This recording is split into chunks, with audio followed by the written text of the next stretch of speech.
Hello, good morning. Today we are going to discuss Norma Frontalis region.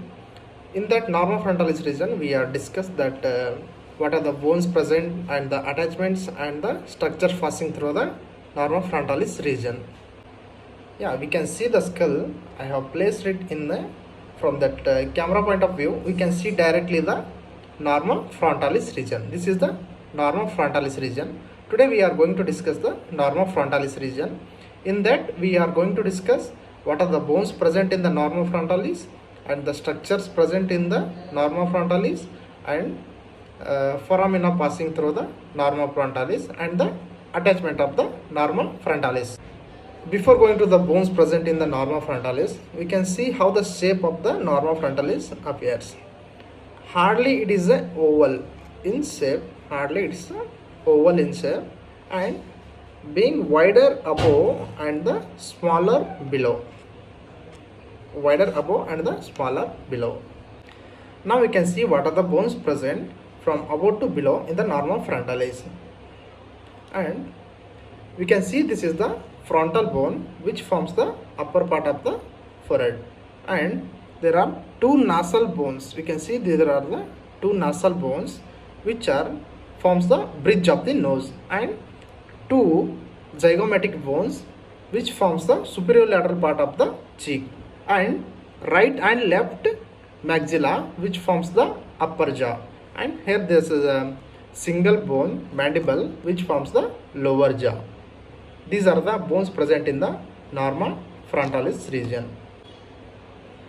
Again, the Norma Frontalis is divided separately like frontal region and orbital region and nasal region and lower mandibular region. And now see what are the features present in the frontal region of the Norma Frontalis region. We can see there is a prominence point. This is the prominence point. These are the two prominence points just above the medial margin of the orbit, which is going laterally. These are called as the superciliary arch, which are connected by the median elevation called as the glabella. This is the median elevation which is called as the glabella, and we can also see there is a suture, the frontonasal suture, which connect the frontal bone and the nasal bones below. Here we can see this is the nasion. This is the meeting point between the frontonasal suture and the internasal suture, and this is the.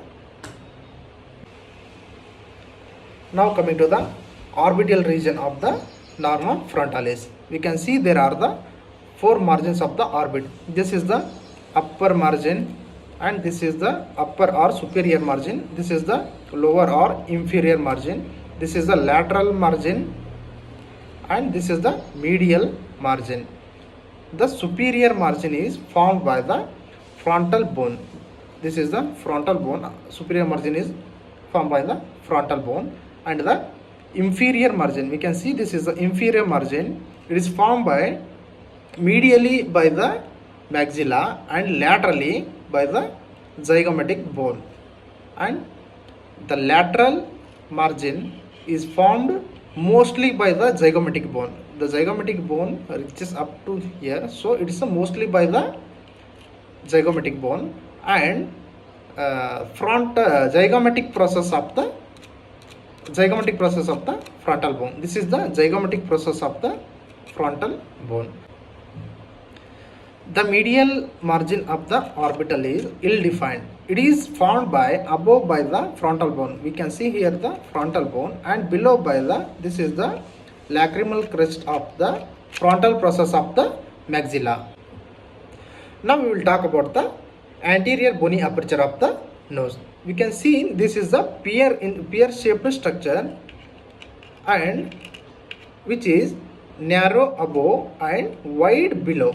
This is the wide below, and the boundaries of the anterior bony aperture of the nose is, it is formed superiorly by the two nasal bones and inferiorly by the two maxillary bones.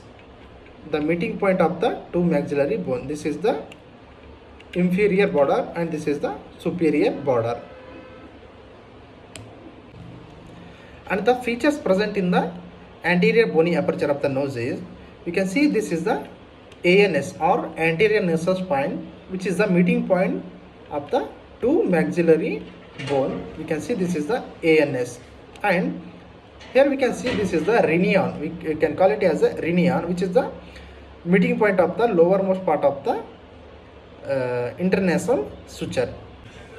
Now coming to the articulation of the nasal bone.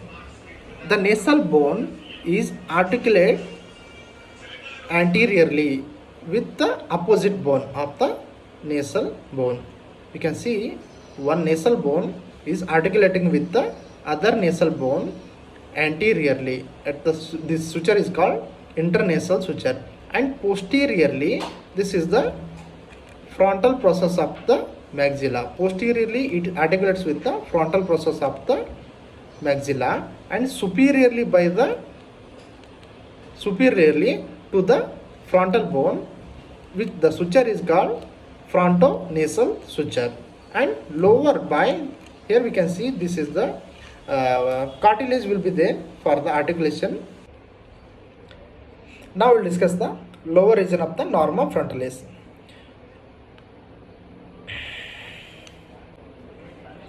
Now we will discuss about the lower part of the Norma frontalis, maxilla and zygomatic bone and the mandible, which helps in the formation of the lower part of the Norma frontalis. Now we will discuss about the maxillary bone. You can see there are two maxillary bones which are articulate each other in the skull. The anterior surface of the body of the maxilla contributes a larger share in the formation of Norma frontalis. And the features of the maxilla in the Norma frontalis are, we can see this is the ANS, also called as the anterior nasal spine, which the two maxillas are articulate each other. And also we can see incisor fossa just above the incisor teeth, and the canine fossa just lateral to the canine eminence. We can see this is the canine fossa. And also 3 out of 4 processes of the maxilla we can see in the Norma frontalis. What are those 3 processes are?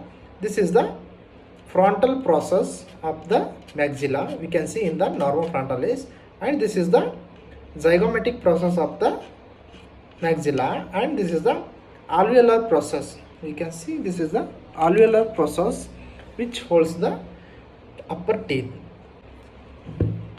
And the frontal process of the maxilla, which articulates superiorly with the frontal bone and anteriorly with the nasal bone and posteriorly with the lacrimal bone. We can see this is the posteriorly, it articulates with the lacrimal bone. This is about the maxilla. And now come to the zygomatic bone. Zygomatic bones are 2 bones which are present either side of the facial skull, and also there is one foramina which is situated 1 centimeter below the inferior margin of the orbit. This is called as the, we can see this is the infraorbital foramina. Now we can see the lowermost bone of the Norma frontalis.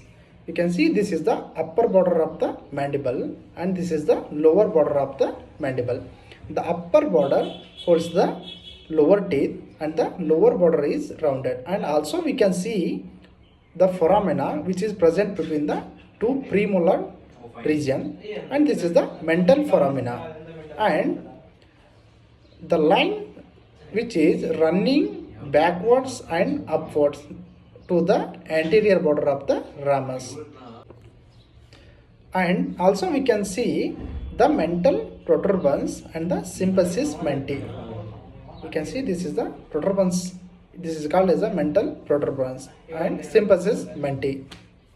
And the foramens present in the Norma frontalis are supraorbital foramina, which the supraorbital nerves and vessels passes through it, and infraorbital foramina, which the infraorbital nerves and vessels passes through that foramina, and zygomaticofacial foramina, which the zygomaticofacial nerves and vessels passes through it, and the mental foramina, which the mental nerve and vessels passes through it. Thank you.